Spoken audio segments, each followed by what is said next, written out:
3 April মুখোমুখি হচ্ছে Kolkata night Riders এবং দিল্লি ক্যাপিটালস। অবশ্যই আপনাদেরকে এটা জানাবো ভাই, हमने जो बोला वही होगा, मतलब কলকাতা নাইট রাইডার্স এই ম্যাচে জিতবে। আর কারোর ক্ষমতা নেই কলকাতা নাইট রাইডার্স হারানো। জব তক গম্ভীর আছে তব তক কেকেআরের জান আছে ভাই। কেকেআর এবার চ্যাম্পিয়ন হবে। যাই হোক, কলকাতা নাইট রাইডার্সের কেমন হতে চলেছে প্লেইং 11 আজকে আলোচনা করব। ওপেনারে অবশ্যই ভাই দিল্লির বিপক্ষে পিলসল্ট এবং তার সাথে পেলনিকে নিয়ে আসবে ভাই সুনীল নারিন। এবং 1 উইকেট পড়ার পরে ভেঙ্কটেশ আয়ার, 2 উইকেট পড়ার পরে শ্রেয়স আয়ার, 3 উইকেট পড়ার পরে ভাই মনীষ পাণ্ডেকে সুযোগ দেওয়া হবে, আঙ্কুশ রাঘুবংশীকে সুযোগ দেওয়া হবে না।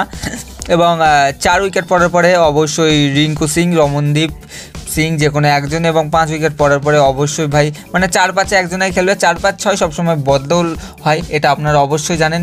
রাসেল থাকছে তো অবশ্যই একটা ব্যাপার।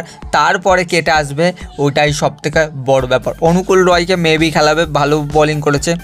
তারপরে অবশ্যই আমি হার্ষিত রানাকে ধরছি, হচ্ছে বরুণ চক্রবর্তীকে ধরছি অবশ্যই।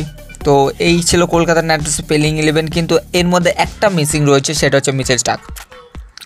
বিগ মানি, বিগ হিউজ মান সম্মান সব ধুলোয় মিটাই যাচ্ছে, কিন্তু ভাই মিচেল স্টার্ক কখনো ফিরতে পারে। মিচেল স্টার্ক হয়তো পরবর্তী ম্যাচেই শেষ সুযোগ দিতে পারে গৌতম গম্ভীর।